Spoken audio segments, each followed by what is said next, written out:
You're listening to Joy Coaching America with the Joy Coach, Karen Lynn Grant, spreading upbeat, uplifting, informative messages of hope and happiness from sea to shining sea, from our home in the beautiful Rocky Mountains.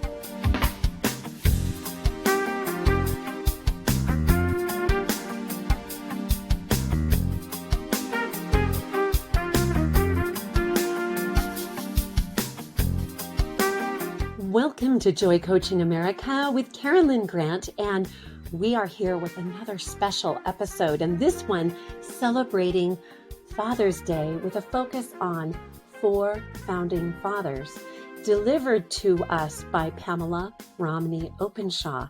And today, as we focus on these founding fathers, these 4 specific founding fathers, we want to bring to light the beautiful mission, calling, and purpose that each one had, and the role that each one played in the development of this great nation. And so, Pamela, I just want to turn the time over to you, and you can announce our first founding father. Thank you very much. I've decided that the best thing to talk about today would be to tell you about the two of the founding fathers who were involved in initiating the movement to become independent in the United States of America. And those two are Samuel Adams and Patrick Henry. But before I talk about them, let's just talk about the founders in general. These were phenomenal men that brought about the formation of America. Yes, Karen pointed out that each one of them had his individual gifts to bring into the process. These were mortal men. They were not perfect men. They made mistakes. There are things that we can look at in their lives and we could say, well, it would have been better if thus and so had not been the case. But they were men operating within their cultures and doing the very best that they knew how to do. And as I've researched their lives and read so many things about them, what I have found is that they had a commitment to do what was best in the creation of a good system of government in the United States. People today say, well, they were rich white men who were working only for their own betterment and for what would bring about their own best economic interests. Well, that's a very shallow and very short-sighted estimation of things. It's true that the men who brought this about were white, and they were also either rich or well-to-do. But those were the only men who had the time and the effort to dedicate to this. For instance, the Constitutional Convention took 4 months. You would have to have been a wealthy individual with someone who could run your interests back home in order for you to take 4 months to go sit in a stuffy hall in Philadelphia with the windows closed, even though it was blazing heat in the room, in order to be able to draft a system of government that would work for America. These men were really trying to bring about what was best. They had that as this gut level goal inside of themselves. And it's been a powerful thing to read about them and to study their lives. Also, the argument is made that they were white men. Well, those were the men who were running the culture at the time. Who else would there have been to bring that about at the time? And so we also understand, especially during the time of the Declaration of Independence, that these individuals were facing treason if the movement failed, and or if they were caught afterwards. And if that movement failed, they would be taken back to Great Britain. They would be tried in a court there where there were no witnesses to testify in their behalf. And they would then undoubtedly have been found guilty of treason, and they would have been punished. And the punishment for that was that they would be hung. They would be until they were unconscious. Then they would be cut open. Their insides would be taken out. They would be boiled in oil, and the oil would be poured on the ground. That was a very, very severe punishment. That did not happen to any of those who drafted the Declaration of Independence, but it did happen to others in British history who suffered that same penalty. So we know the British meant it when they said that they would do that. But let's take a moment now and talk about Samuel Adams, who began the movement to bring about the United States of America, to bring about the revolution against Great Britain in the northern colonies. He was from Boston, And he's such an interesting character. When I study the founders, Samuel Adams has to be one of my favorites. But there's not a lot of information written on Samuel Adams because he knew that what he was doing was treasonous, and he feared that he would be the means for implicating and destroying his friends if the movement failed. And so he burned all of his correspondence.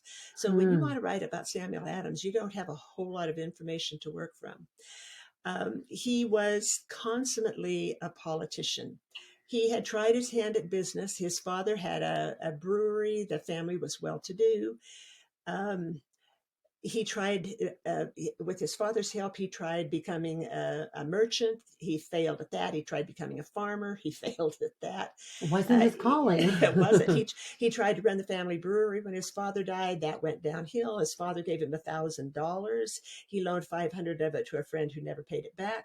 He just, when it came to supporting his family, this was not what Samuel Adams did well.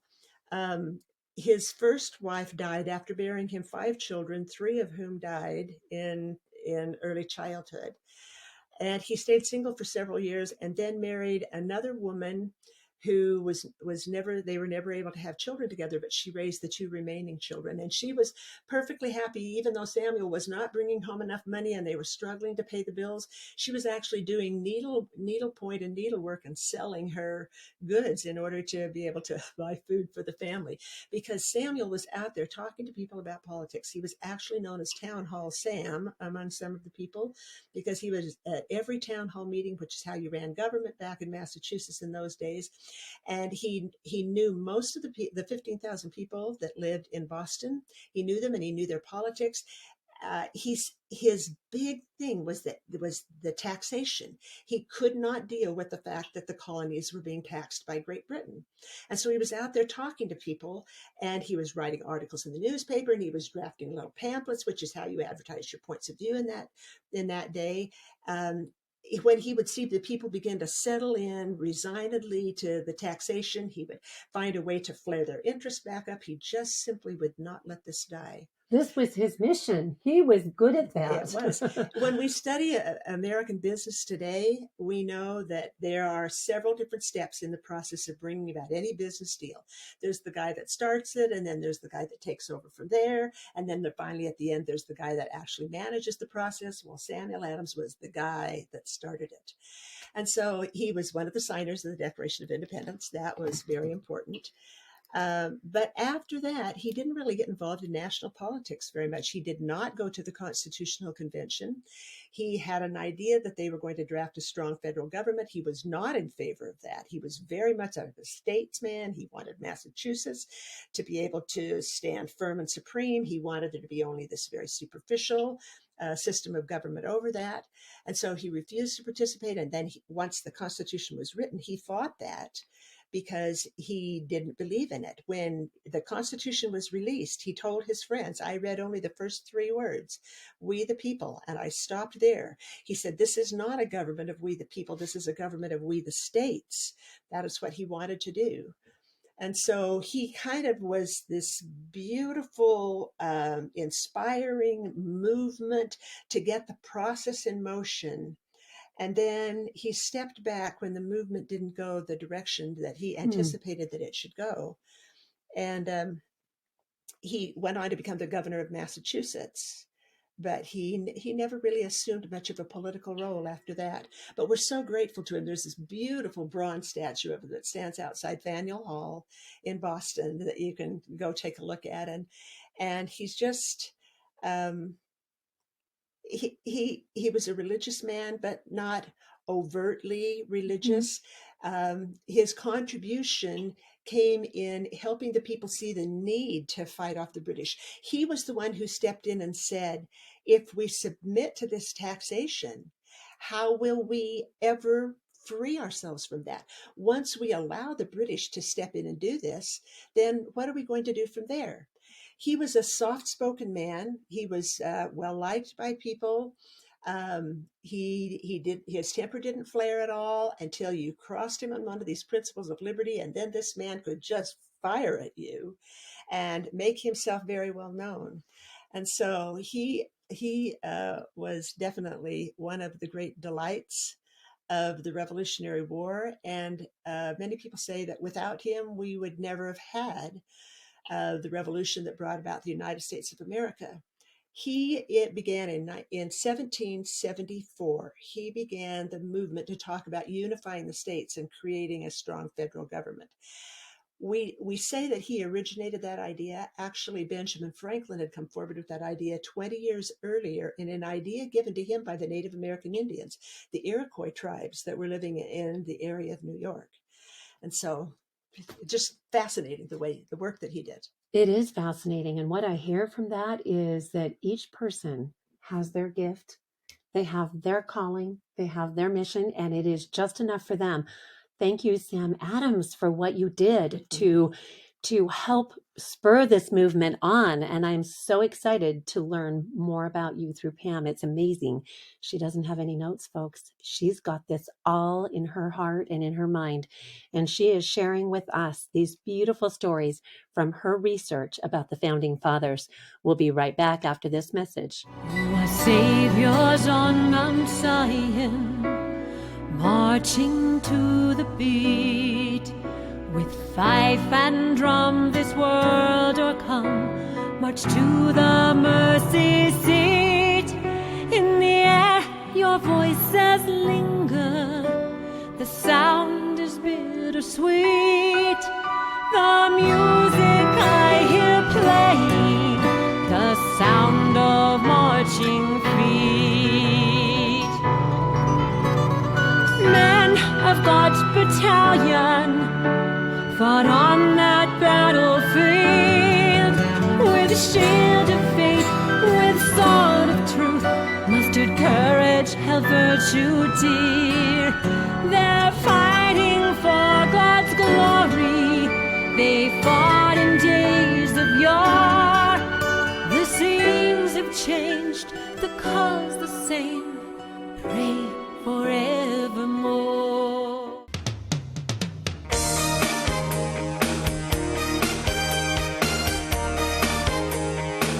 From sea to shining sea and beyond, you're listening to Joy Coaching America Worldwide with show host and Joy Coach, Karen Lynn Grant. Welcome back to Joy Coaching America. This is Karen Lynn Grant with a special interview for this month of Father's Day, honoring fathers, but specifically today, honoring 4 founding fathers. And Pam has just done a wonderful job of sharing her research, her study with Sam Adams and his contribution to making America great. And now we're going to move on to our next special guest, our next founding father that Pamela will be sharing. And one of the things I want to make sure that we all are looking for is what you share about their personalities. I love this because as we have done this with George Washington, Benjamin Franklin, in a previous show, talking about these founding fathers and their contributions, but how their personalities contributed to those big contributions they made to making America great. So teach us about Patrick Henry. Thank you. It'd be a privilege to teach you about Patrick Henry because he was the voice of America. And I should mention that I have a book called Promises of the Constitution that you can find reference to at promisesoftheconstitution.com. It's a book written in 1.5-page segments to make it very easy to read. And I take many of these founding fathers and I do short segments on them. I've condensed the information about their lives to make it easy for you to understand. I would encourage you to go to promisesoftheconstitution.com and research those materials. I think you would enjoy that. Please also tell them the name of the DVD that they can get where they can hear the stories of the children and the mothers too. Yes. So I've also created several DVDs, one of which is called America's Founders. And I tell stories about known and unknown founding fathers. I tell about men and women, and I've even got some stories about children. And it's an important DVD because the stories are so interesting. I've got a lot of really good visual aids there, and I tell stories. For instance, one is about a man named Sam Whittemore. You just won't have heard about him anyplace else, but if you want to hear a story of a man who set out to give his heart to the Revolutionary War effort, Sam Whittemore is definitely the individual that you would want to talk about. Beautiful. Just so many stories. I tell some stories about the founding mothers on there as well. So interesting thing. Beautiful. And last month in May, we had a whole show on the founding mothers. So please go back. You can find that on the podcast. And we're so excited to just continue with Patrick Henry. So Patrick Henry was from the South. He was actually from Virginia. I have to tell you a little bit about his childhood in order for you to understand him as an individual. He was the son of a man who had not one of the huge plantations in Virginia, but one of the relatively well-to-do ones. And as a child, he had no promise at all. He was lanky. He was awkward. He was not a handsome man. He wanted to go hunting and fishing. He didn't want to do schoolwork. He didn't want to do anything like that. Just leave me alone. Let me go do the hunting and fishing. But somewhere along the way, this man came alive. And he discovered the voice that he had. So he tried several occupations right along the line with Samuel Adams that we just talked about, and none of them were successful. He decided then that he wanted to be an attorney. And so in 6 weeks, he studied the law and managed to pass the test in order to qualify as a lawyer. That was his calling. In the state of Massachusetts. So he tried his first case. And he was actually the attorney in what became a very famous case where they were defending or opposing the fact that taxes had been drafted to pay the ministers. And he went to begin his presentation before the jury. He walked to the center of the room and he just stood there. He didn't say anything, put his finger up on his chin like this, and he just stood there. And he stood there for 1.5 minutes, saying nothing. And the courtroom became very nervous. His own father was the judge. And his father had stated that he thought, oh no, my son is failing at yet another occupation. And so he was picking up his gavel to bang it down to bring an end to the process when Patrick Henry began to speak. And when he did, the words that came out of him were so powerful and so beautiful. They electrified the entire courtroom. And it was absolutely marvelous, the work that he did. And fame of him spread throughout the entire state of Virginia. That's wonderful. He went on to become an attorney and tried over 1,000 cases and was very well known. And most of the time he had this lackadaisical backwoods country way of speaking until he stood up in front of the legislature or until he wrote.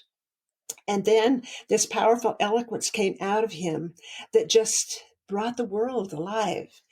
One of the individuals who heard him as a young man was Thomas Jefferson, who stood at the doorway listening when Patrick Henry made his famous speech, "Give me liberty or give me death." Jefferson stated that he was simply transfixed by this entire experience in listening to Patrick Henry. Individuals were just motivated to step in and act. Now, I should point out that Patrick Henry's speech, this "Give me liberty or give me death" speech, was not recorded until many years later. And so there's always the possibility that historians have enlarged on this a little bit. But in the reports that are given for those that heard that speech, one report says that when he got to the point, "But as for this, give me liberty," and he took his fist and slammed it against his chest as though it was a dagger going into his heart, and "Give me death," and fell to his knees. Now, I've only found one source that relates that particular experience. But Patrick Henry was involved very much in the government of Virginia. Again, he was a statesman. He was like Samuel Adams. His interest and his attention were directed toward the state of Virginia. He went on to become the governor of Virginia in the early stages of the Revolutionary War. According to the Constitution of Virginia, you could only serve for a year. You could only be elected for 3 years, and then you had to step back. And so when he stepped back, Thomas Jefferson stepped in and became the president. That was not a particularly successful experience because Jefferson got to the end of his 2 terms of office. The British were just getting ready to descend on Richmond. Jefferson abandoned his post before Patrick Henry got there to take over, so that was not a good thing. But when it came time for the Constitutional Convention, Patrick Henry was very opposed to what he believed was going to happen. He was, again, concerned about keeping just a very minimal federal entity and allowing the states to have all of their power. And so he refused to participate in the Constitutional Convention, just as Samuel Adams had refused to participate. But when it came to the ratification process, now we're into something very different. And so Patrick Henry went to the Ratifying Convention determined to defeat the ratification of the Constitution in the state of Virginia. And those throughout the country who were watching him stated they believed the greatest opponent to the ratification of the Constitution in the entirety of the 13 colonies had to be Patrick Henry. He was the voice that had to be overcome. So the convention to ratify the Constitution in Virginia was a very powerful one. It was very long. And when it came time for the vote, the Constitution was ratified. Patrick Henry had stated that he would support whatever the decision was. And so when the decision went against him, he did that. In fact, he went outside after the ratification was announced. He went outside. There was some rioting going on out there. People were very involved in this process. He broke up the rioting. He told the people to go home, that the Constitution had been accepted. But he did not still support the Constitution. What he vowed within himself and to his cronies was that he would try to lessen the effects of the Constitution and lessen that federal process that was going on in the Constitution by going into the first legislature. He was elected to the first legislature for the United States. And he tried there very hard for some terms of the legislature to weaken that process. And he was successful in doing some of that. There were two movements that were revolving, and we're going to talk a little bit more about that in the last half of this show.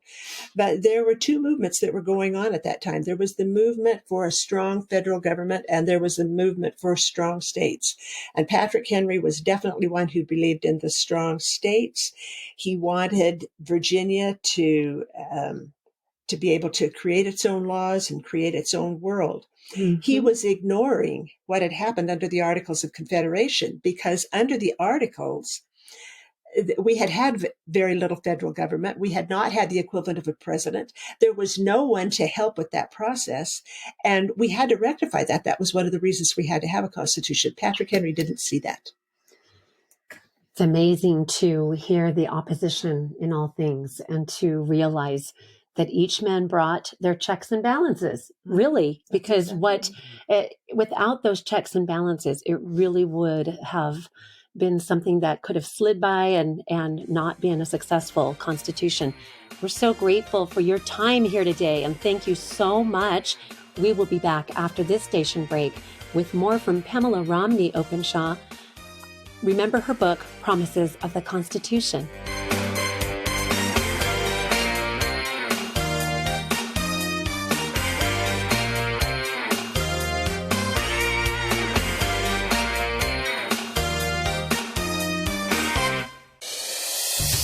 Welcome to the Loving Liberty Radio Network.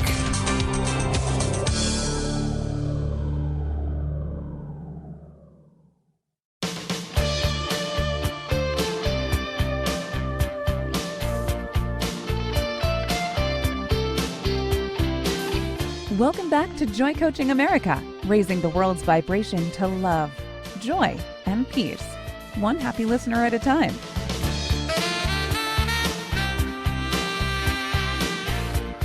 Well, welcome back to Joy Coaching America. We're having a wonderful time. I am loving hearing this information, the storages of knowledge that you're sharing with us today, Pamela. This is Pamela Romney Openshaw, who has written a book, Promises of the Constitution, who has homeschooling educational materials. You can go to her website, promisesoftheconstitution.com. And please do, after you hear the storages of knowledge that she's sharing with us today, I can't wait for all of you to get the book that has all the little daily readings, the episodes that you can be learning and teaching your children, your grandchildren, even ourselves of this wonderful information. She's got DVDs with stories about children, mothers in the Revolutionary War, and much, much more. And now we turn the time back over to you, Pamela, to share with us about this third founding father and what contributions, his personality, what he brought to the table, Alexander Hamilton. Alexander Hamilton is one of the great, shall I say the great greats among the writing of the Constitution of the United States and the creation of the United States of America. He was born in the West Indies, came to the United States as a young man, enrolled in college. He was an illegitimate child, but his mother was dead. His father had deserted the family, but others of the community saw his great gifts and sent him to the United States to go to school. So he made it through 3 years of college, and then the Revolutionary War broke out, and he dropped his last year of college and stepped in and became part of the revolution. Very much a believer in freedom and in liberty. He had a beautiful ability to write. This man could express himself so beautifully. And he began writing. He actually wrote some poetry that attracted people's attention, but he began speaking out in terms of liberty, and immediately attention gravitated to him. The Revolutionary War began. He wanted to be a battlefront commander, but George Washington instead dubbed him to become part of his cadre of individuals that helped him with his letter writing and such as aides that gathered around him. George Washington had no children of his own. He fathered no children. And so he created, in effect, a military family that generated attention and love and affection around him. And Alexander Hamilton became part of that. And he came to know George Washington so well that he could write for Washington as though it was Washington writing himself. And Washington would simply have to sign whatever Hamilton had written. And it was a piece of literature that could easily convey what it was he wanted conveyed. But Hamilton was never happy in this position. He still wanted to be out on the battlefront. So 4 years after he became part of this group of aides, contention developed between Washington in one episode that became a bit explosive between Washington and Hamilton. And he then stepped away from the official family, was later given the opportunity to command in battle, and fought at the Battle of Yorktown, where he behaved with his the recklessness that came to be identified with Alexander Hamilton, performed very bravely, and it just kind of demonstrated this incident of what he did when he got into battle kind of demonstrated who he was. He was the kind of guy that he kind of got out there and he just kind of did what needed to be done. He didn't always think very carefully about what he was doing. People either loved Alexander Hamilton or they hated him. And there was very few individuals who found a middle ground on that. So he ended up marrying a woman by the name of Elizabeth Schuyler, the daughter of one of the noted politicians at the time, one of the generals of the Revolutionary War. They had a very happy marriage. She bore him 8 children. When the Constitution was written, he was a part of the Constitutional Convention. He was one of 3 delegates from the state of New York. The other 2 were named Lansing and Yates, and they became disgusted with the process halfway through, abandoned the convention. And so Alexander Hamilton became the only representative from the state of New York that was attending the conference. So during the Constitutional Convention, you have different plans being proposed. You had the Virginians came forward with a plan for that eventually morphed into the Constitution. But the small states gathered together and brought forward their proposal. And then in the middle of this process, with no warning, Alexander Hamilton stepped forward and proposed his system of government, which was patterned very closely after the British system. Nobody liked it. Nobody voted for it. He was very discouraged by that, and he drifted away from the Constitutional Convention, drifting back in through the last half of the process, and he ended up signing the Constitution.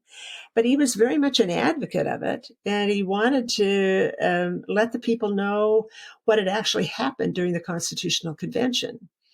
And so as the Constitution went forward into the ratification process, there were so many arguments that were being raised about it. People were not understanding why the Constitution said what it did and why some of the proposals and the propositions were included in that document. So he enlisted James Madison and John Jay to help him, and they wrote what are known as the Federalist Papers, which have been declared worldwide as some of the best statements of wise political government that could ever be drafted. And Alexander Hamilton was responsible for close to 2/3 of those writings. And so he made a wonderful contribution to that.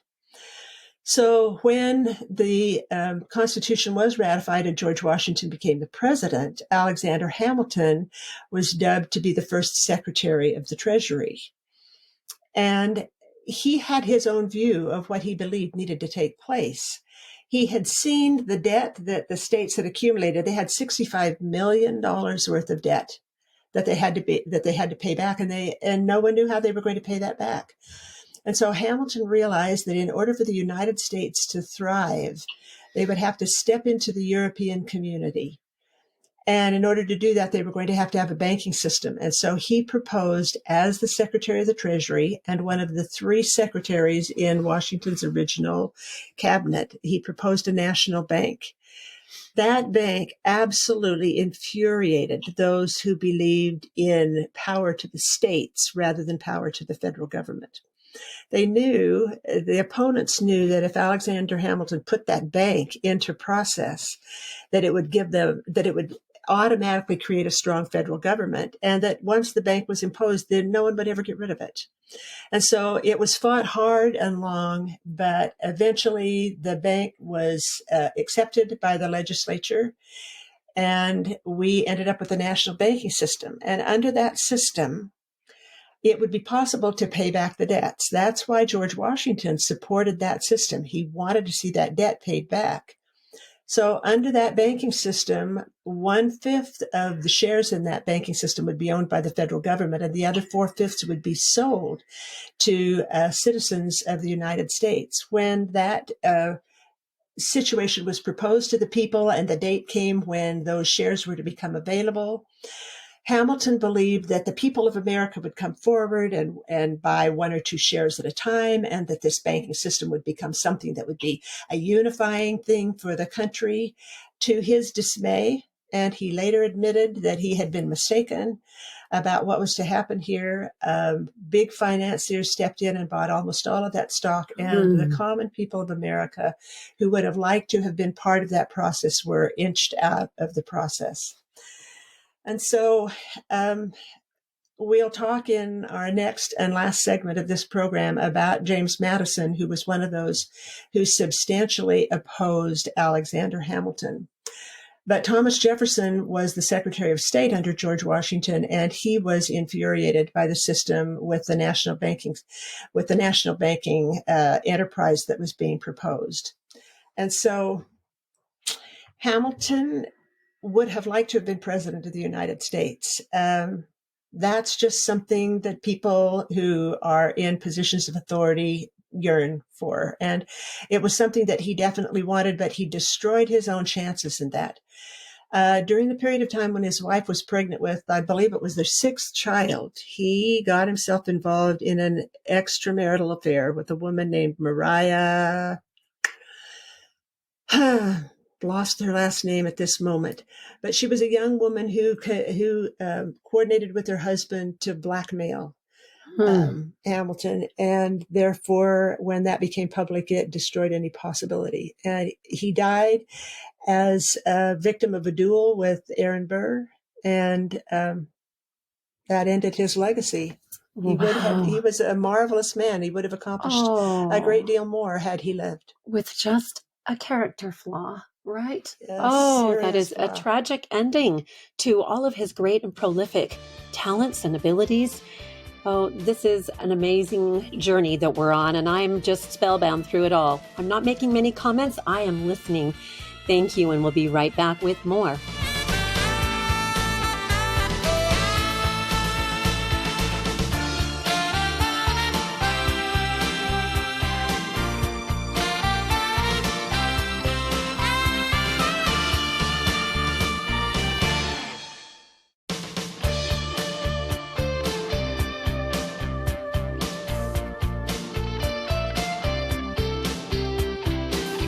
Welcome back to Joy Coaching America, raising the world's vibration to love, joy, and peace, one happy listener at a time.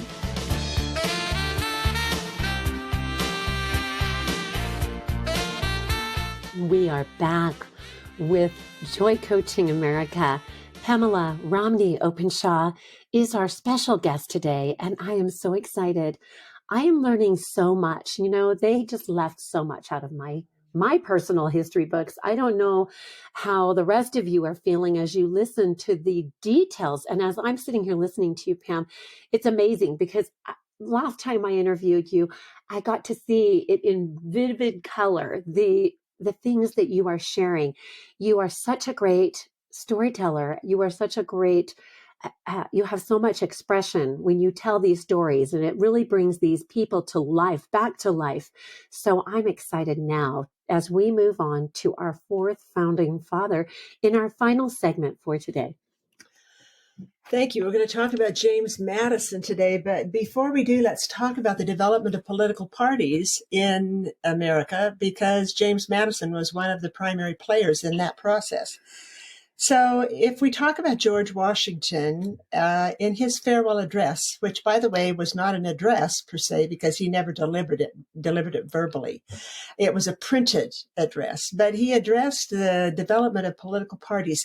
He didn't call them political parties. He called them factions in government. That was the terminology they used back then. But he was warning about this animosity that develops in the whole political process. And he was stating that this undermines the process of government. And he had a really good tutorial in this, because in his cabinet, which began, of course, at the very beginning of his presidency, he had three secretaries. He had a secretary of war, which was Henry Knox. And I so wish we had time to talk about Henry Knox and the cannon from Fort Ticonderoga. Oh, I would love to tell you that story, but there's not time to do it in this broadcast. And then he had Thomas Jefferson, who was the Secretary of State, and he had Alexander Hamilton, who was the Secretary of the Treasury. Now, Jefferson and Hamilton were diabolically opposed to each other in what they wanted the Constitution to produce. Thomas Jefferson wanted a mainly agricultural society where they did very little trading with other nations, where they remained basically independent of other nations. Alexander Hamilton wanted the federal government to step into being a part of the world at the time. He knew that a national banking system would be necessary for that. He knew that we were going to need a big navy. He knew that we would have to do a lot of interacting with countries in Europe and the like. And Hamilton was appalled at what Hamilton wanted to propose, and Hamilton felt that Thomas Jefferson was being very provincial and very unrealistic in what needed to go forward in the world. And so it was the conflict between the two that created political parties. But we're going to discuss it more in the context of James Madison, who was the supporting cast for Thomas Jefferson. The two men, Thomas Jefferson and James Madison together, were the force that created the first political party in America. And they did that in opposition to what Alexander Hamilton was trying to bring about, which the national banking system that we discussed in our last segment of this program. So to tell you a little bit about James Madison himself, he was from Virginia. He came from a plantation. He didn't marry until he was 42, which meant that when he was 39 and 40, he was still the son living at home with his mom and dad. And he was very shy and, quiet. Quiet and soft-spoken would be a better way of describing him. He didn't usually speak very much until he was spoken to. He was a tiny little man. I've read reports of him that say that he was anywhere from slightly over 5 feet to the fact that he might have been as tall as 5'6". The average man in America at the time was 5'8". So the designation of him as a short man must also refer to the fact that he was very thin. He was a very slight man. We're talking about someone that is physically very small, and his voice was small to go with it. When he spoke, people could barely hear what he was saying. In the Constitutional Convention, where he was of great importance, when he would speak, most people couldn't understand what he was saying because they couldn't hear what he was saying. And so his great gift that he offered to the nation came through the Constitutional Convention.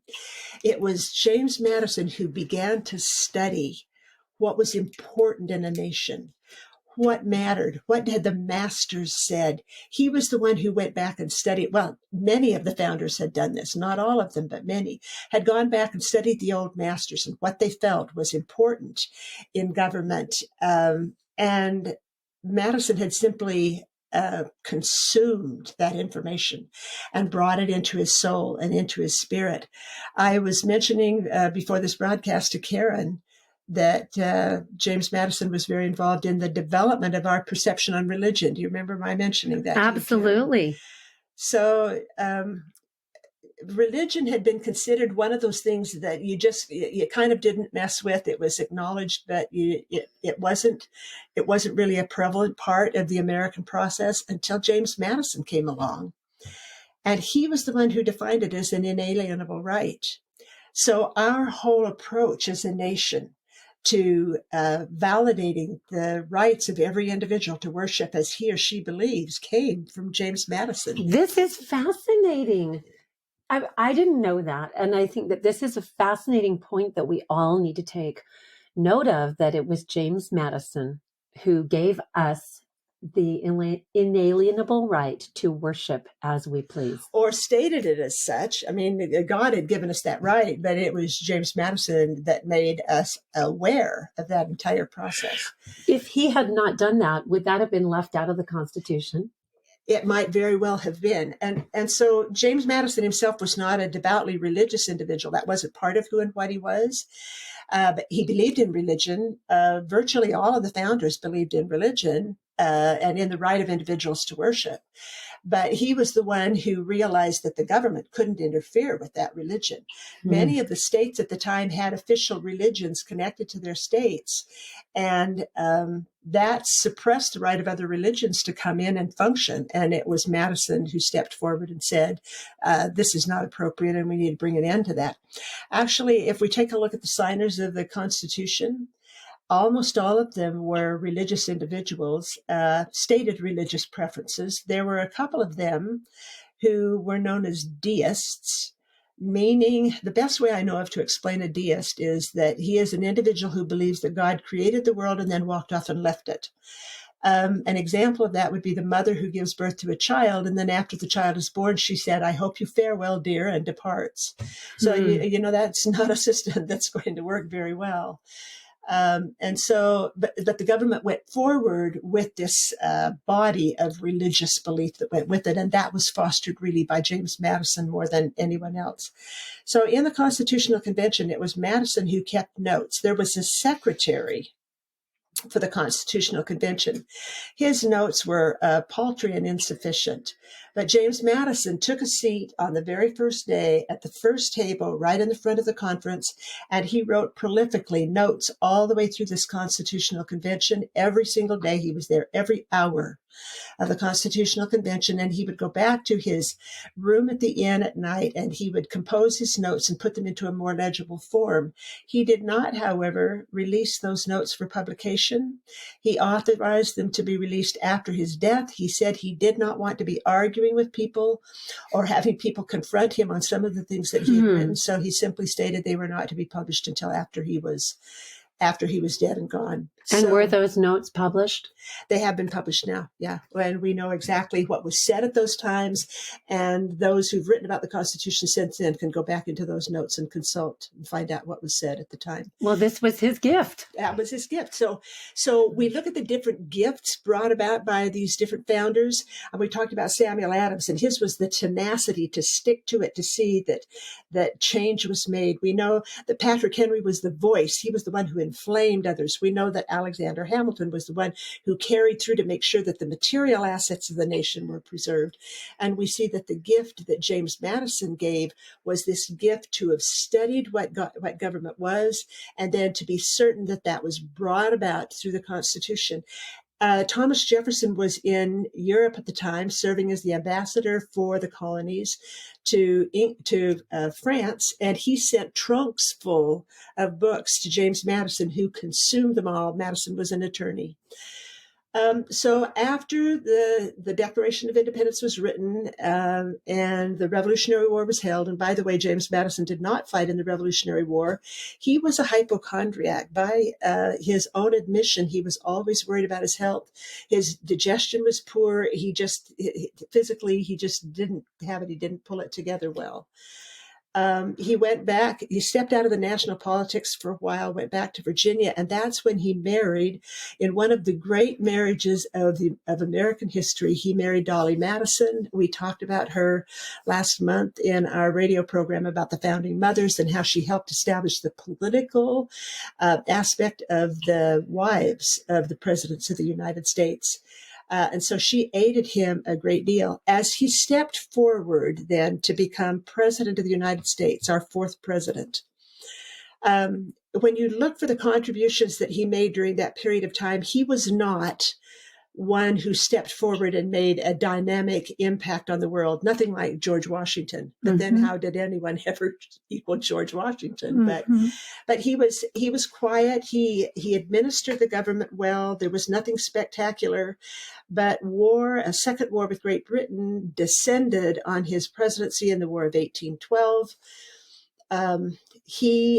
He was, of course, responsible for the ultimate conduct of that war, but he just never really got it together. He never really had a plan for the government.